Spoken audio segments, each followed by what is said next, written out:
Assalamu alaikum, урматтуу мекендештерим, урматтуу академиктер, манасчылар, урматтуу эл баатыры, балдарым, кыздарым, бул жакта төкмөлөр келип олтурат, манасчылар келип олтурат.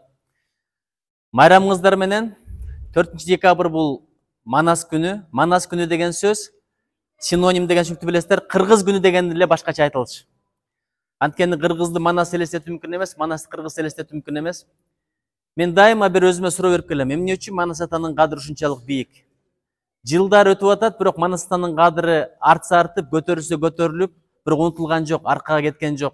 Азыр эле китептерди карап келдим, канча тилдерге которулуптур. Жаңы манасчылар чыгып атыптыр архивден. Көрсө Манас ата бирөөнүн муктаждыгы үчүн жашаптыр. Кимдин муктаждыгы? Элдин, жердин муктаждыгы.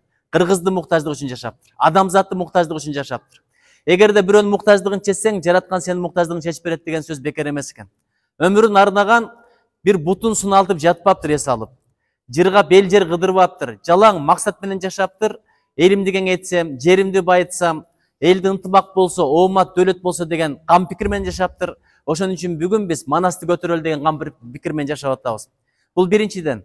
Экинчиден, Манас атанын сөзү да ынтымак экен, өзү да ынтымак экен, амалы, кадамы, жамалы бардыгы эле ынтымак экен. Бүгүн да караңыздар, Манас ата бизди бириктирип атат.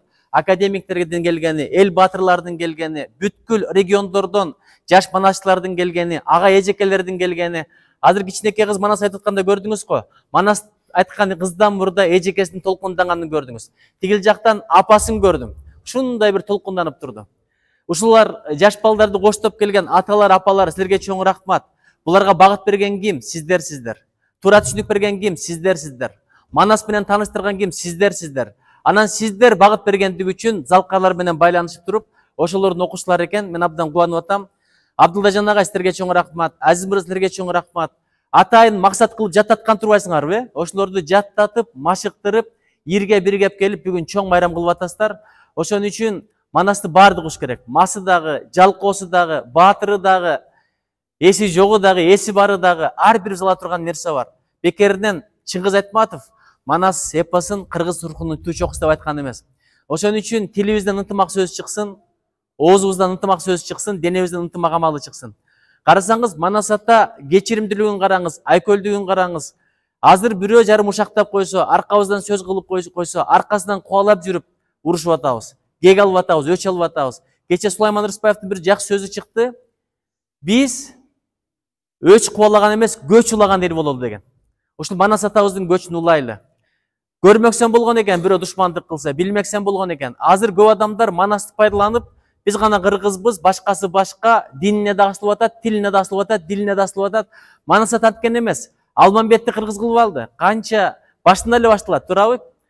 Көкчө каяктан эле билесиздер, Нойгуттардан ким бар эле, Калмактардан ким бар эле, Кытайлардан ким бар эле, бардыгын кечирип, бардыгынын тилин таап, бардыгын айкөлдүгү менен, мээрим менен бириктирип, бир эл кылып атат. Ошон үчүн айтып атат, мен курамат жыйнап журт кылдым дейт. Кулал таптап куш кылдым деп атат.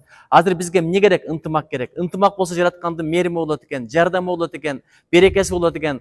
Ушул балдар бар го, Кудай кааласа, ынтымак таркатуучу балдар. Ошон үчүн Манас театрына чоң рахмат, төкмөлөргө чоң рахмат. Силер бар, кыргыздын наркы уланып келатат, салты, сөзү өзү уланып келатат. Кудайым колдосун, коргосун. Чындап эле биз уруштун сөзүн сүйлөбөй, ырыстын сөзүн сүйлөйлү. Кыргыздын келечеги кең. Биз жашап турганда Манас жашап турат. Азыр да Манастар чыксын, бирок азыркы Манастар жаңы технологияны билсин, дүйнөлүк адабиятты билсин, дүйнөлүк чоң илимдерге жетишсин, чоң иликтерди жараталы, эл аралык деңгээлде туубузду желбиретип, кыргыздын даңкын көтөрө турган Манастар бизден көп чыксын. Ошого дуа кылалы, тилек кылалы. Бүгүнкү майрамыбыз кут болсун, келечегибиз кең, ыкыбалыбыз Алла Таала тең болсун. Салам алейкум.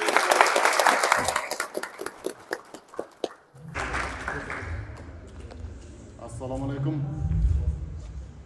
Ар бирге керемет болуп көрүнгөн, айкашы уйкашына өрүлгөн, жоргонун жүрүшүндөй, жоодурдун күлүшүндөй болгон, шурудай тизилтип, сулудай сүзүлтүп сүйлөп турган Нур жигит сөзүн уласам, нугумбузбай курасам, Айкөл Манас баянын жашы менен карыксын, жалпы журттун баары уксун, ал тургай акыл калча ой чайкап, алтын такта кан уксун.